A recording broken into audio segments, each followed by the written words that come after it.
নবীজির চাচাকে আল্লাহ মাফ করেনি? কি কথা বলেন এখন? আব্দুল্লাহ বিন উবাইকে আল্লাহ মাফ করেনি, নবী নিজে জানাজা পড়িয়েছে তারপরও।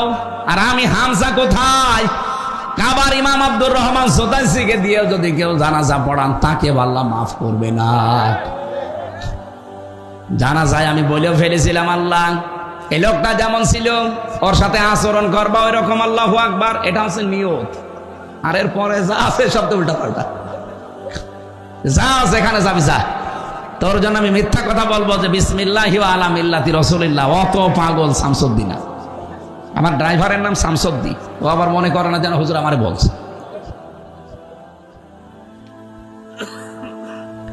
টাঙ্গাইলবাসী, আমি যে কথাটা বলছিলাম, দুইটা আয়াত আমি কোরআনে পেলাম যেখানে মত পার্থক্য করা হারাম, নিষিদ্ধ। আর বাংলাদেশে এমন একটা পরিস্থিতি, এই দুইটা জায়গায় দেখবেন যত ফতোয়াবাজি, যত দলাদলি, যত মত পার্থক্য সব এই দুই জায়গায়, হয় কোরআনের সাথে না ইসলামী আন্দোলনের সাথে। আরে ভাই, আপনার ভেতর তাকওয়া পয়দা হয়েছে, তার প্রমাণ কি? প্রমাণ হচ্ছে আপনি কোরআনের আমল করবেন। নিজের বিবেকের কাছে বলেন, কোরআনের কোন আমলটা আপনার জীবনে আছে বলেন? বলেন না নামাজ আছে, নামাজই কি কোরআনের আমল? রোজা আছে, রোজাই কোরআনের আমল। এটা আছে নামাজের কথা বললাম 82, রোজার কথা একবার। যেটা 918 জায়গায় আছে আমল করা, সেটা নেই কেন? আপনি কি কিয়ামত পর্যন্ত বাঁচতে চান দুনিয়ায়? আপনার চাইতে বড় ভালো মানুষ দুনিয়া থেকে বিদায় নিয়েছে, মুহাম্মাদুর। কি আপনার চাইতে খারাপ মানুষ ছিল? সে চাইলে পারতো না কিয়ামত পর্যন্ত বেঁচে থাকবো? জিবরাইল আজরাইল এসে তো বলেছিল যে আপনি যতদিন থাকতে চান ততদিন থাকতে পারবেন। নবীজি বললেন তারপরে বলে মরা লাগবে।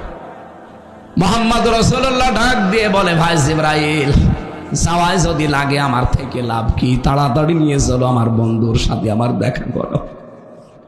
এত বড় ভালো মানুষকে যদি জিবরাইল আজরাইল ছেড়ে না যায়, আপনি কোথাকার কে?